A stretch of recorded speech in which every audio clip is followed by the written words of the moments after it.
So in order to use this HDA, we need Muse Core Studio. It is a free tool. You can download it from this link.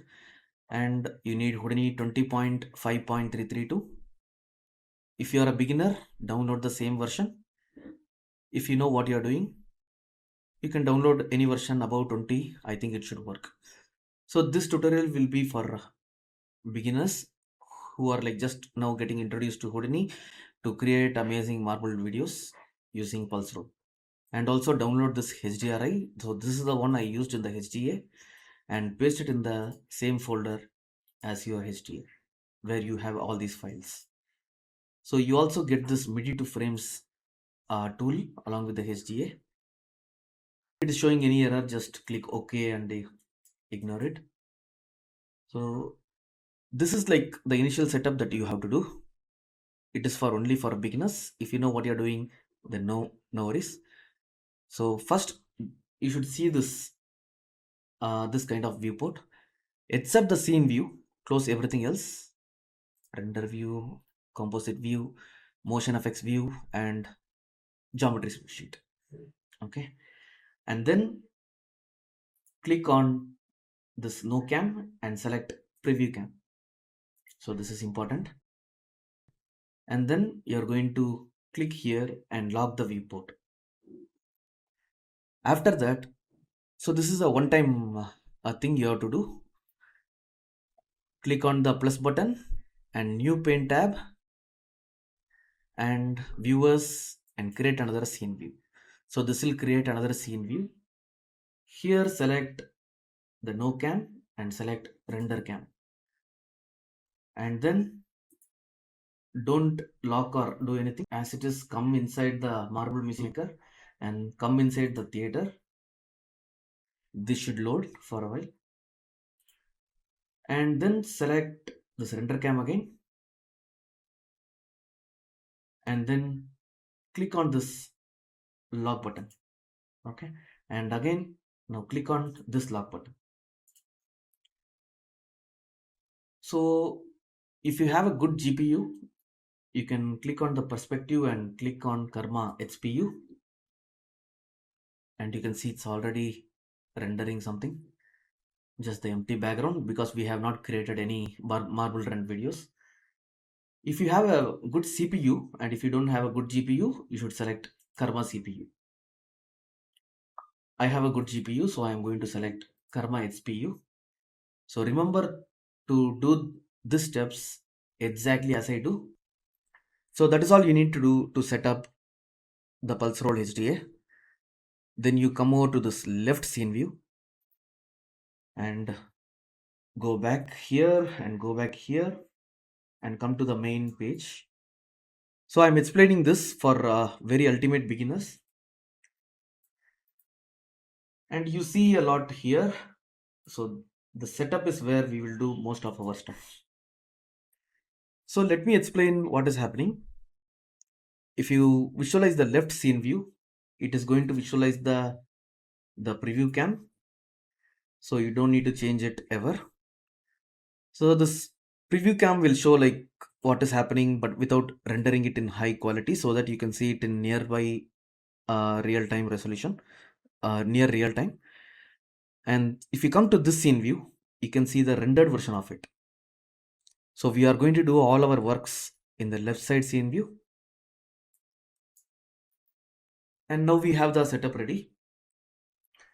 Once you are done setting up Houdini, now we'll search for the MIDI file. I get my MIDI file mostly from freemidi.org. It has like thousands of MIDI files. So I'm going to show using a song called Underneath Your Clothes. So it is like very good example. You'll see why. We'll just search underneath, and this is the one by Shakira, and you can play and see. It's a good song. It's a good song to actually demonstrate. We'll download it and we'll paste it in the same folder, but we'll create a new folder called MIDI just for organizing purpose, and we'll paste it here. Now let's open Muse Studio, file and open. and let's select that song. You can see a lot of things are going happening here, but you don't need to worry. It's very simple. You can play the song here, and you can go to the beginning like this, and it's just like a video player. And here in the under the instruments, you can see all the instruments. You can select which one you want. I'm going to select everything and disable first. And then you can just turn on which instrument you need and play. It starts here. You can move there. So this is not what we want, but if you want, you can even create marble music video for drums or any of this instrument. And also you can select multiple instrument. So in this song, I found out that contra guitar layer is like what is having this lead part.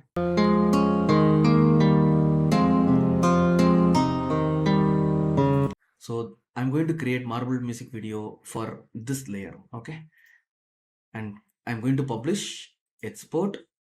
I'm not going to select everything. I'm just going to select this contra guitar. So we need the MIDI file only for this, and we'll select MIDI and export. And I'm going to name it source.midi. So MIDI is important. We need MIDI files. Now what I'm going to do is I'm going to export it again, but select everything and select MP3. So this is for later editing purpose. I'm going to create a new folder. Inside this MIDI, I'll call it MP3.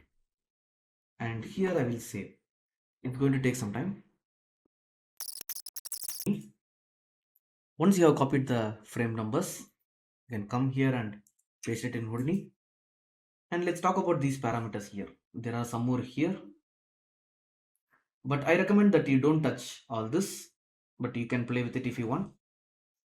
So we have three algorithms: arc wave, momentum morph, and rotational resonance. Arc wave is the most common one. I think this is what you have to use most of the time, and then momentum morph. And rotational resonance is like only very particular circumstances, or you can even simulate with the entire thing with rotational resonance, but this makes the ball fall a lot faster. Okay, so let's start with arc wave. Every time you have to give the start frame. Now we are going to start from 0, and you have to click the set frame for sure, and then simulate. Here you can see we have already touched like 160 frames. We are going to simulate only 600 frames. If you want, you can increase this to like a higher value. So this is where you have to change if you want to simulate like more longer. I'm going to only simulate for 20 seconds for now. We have already reached 262 frames. We can pause it by pressing escape 3 times and then come to the first frame. You know, always make sure you're in the preview cam in the left side scene view, and you can even lock it, or else by accident you may zoom in or something. Again, you have to come here and click on preview cam. So just lock it, and now you can play. You can already see we have a pretty good simulation. I think there are no errors till now, and we'll see some error and we'll see how to fix it. Yeah, so here you saw something happening. You can scroll on the timeline to like move through. The ball bounced here and it went back and kind of like touched this rail again, and then it went down.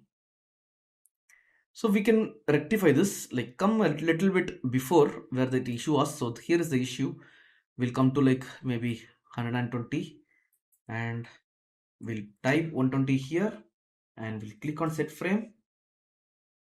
You can simulate with the same algorithm. It might still solve the problem, but just to be sure, we'll change it to momentum morph or rotational resonance. Okay, you can change the algorithm after clicking on the set frame or before, and then click on the simulate. But make sure before clicking on the simulate, you at least click the set frame once.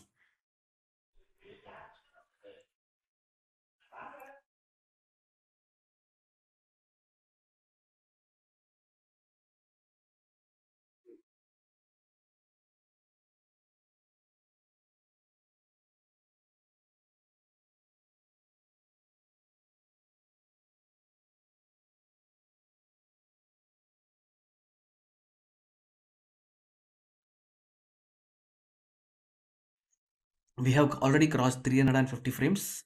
That is like 12 seconds. So be mindful. Let's see at 120 frames if the issue is solved. Let's play.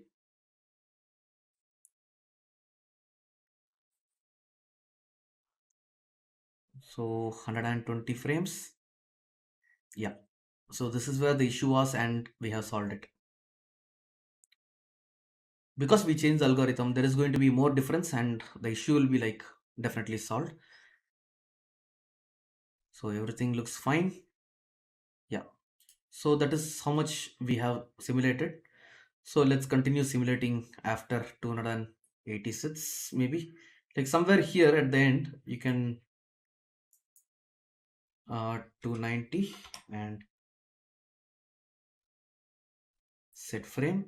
I'm going to change back to arc wave this time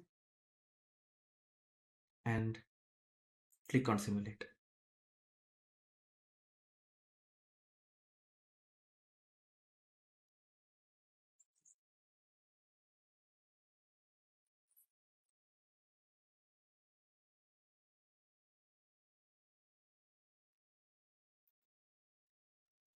Now let's see what happened.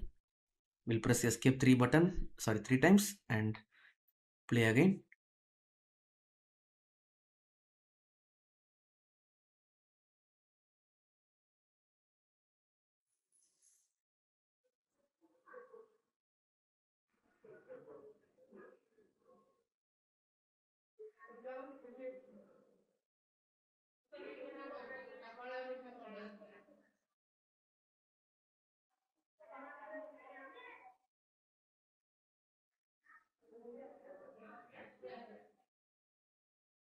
Yeah, it all looks fine.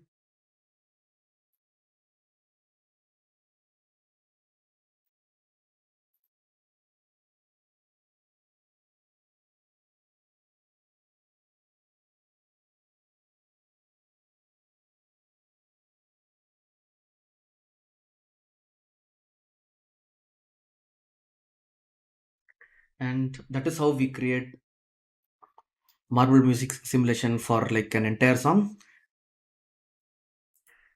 After this, we'll see how to customize and render it out.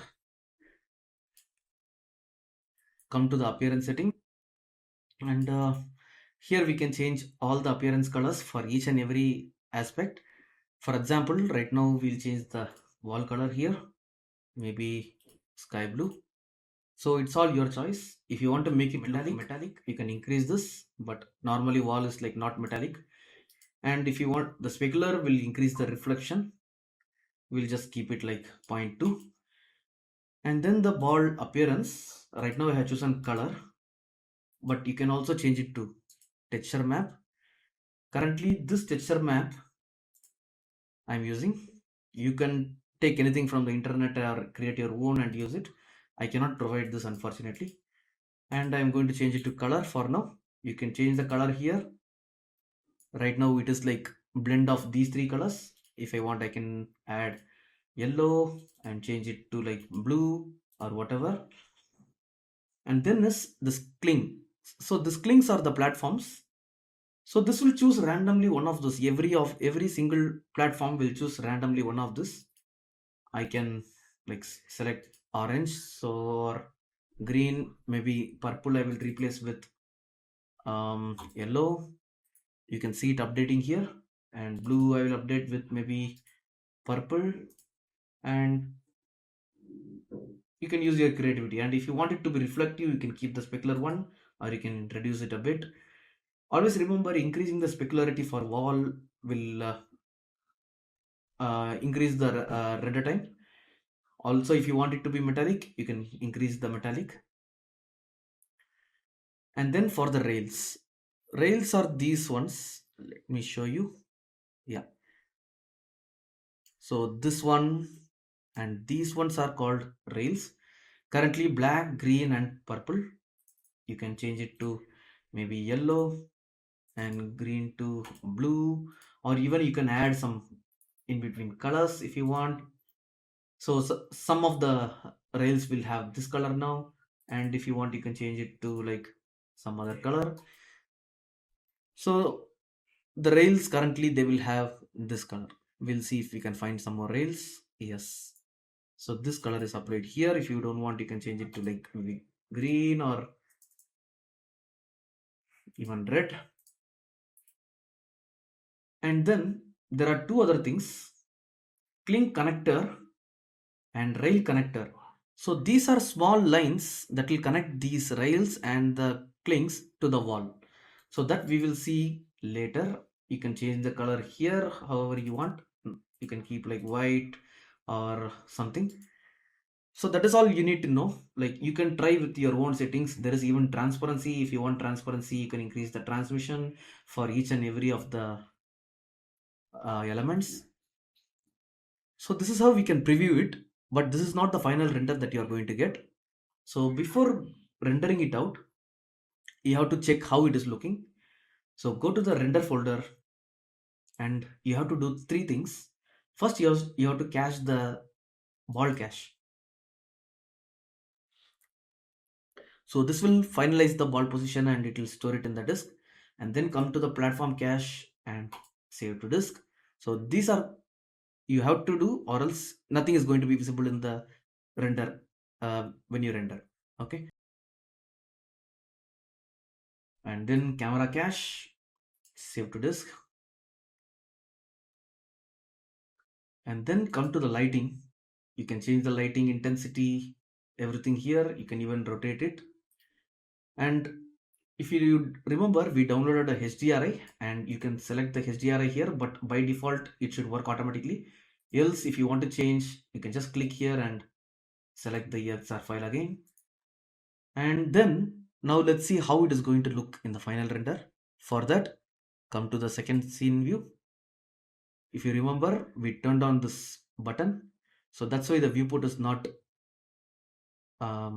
it is not live, it is not refreshing. Turn it off.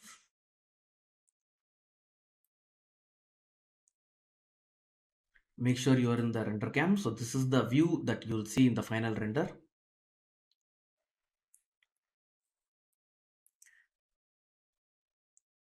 So it's going to take some time to visualize. You can just use it for a rough idea how it is going to look. And one thing I wanted to show you is slightly zoom in using Alt and scroll, slightly rotate using your left mouse button, and you see this connector. That is the clean connector appearance. You can change the color, like if you want to green, and they should update, so they become green. And these are the rail connector appearance. Okay, so you can change it to maybe blue.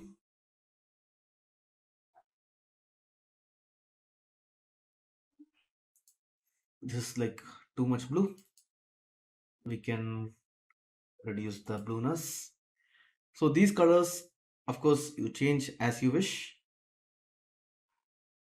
And you can see the ball also, it looks good. I think everything is fine with me. So this is just for the demonstration purpose.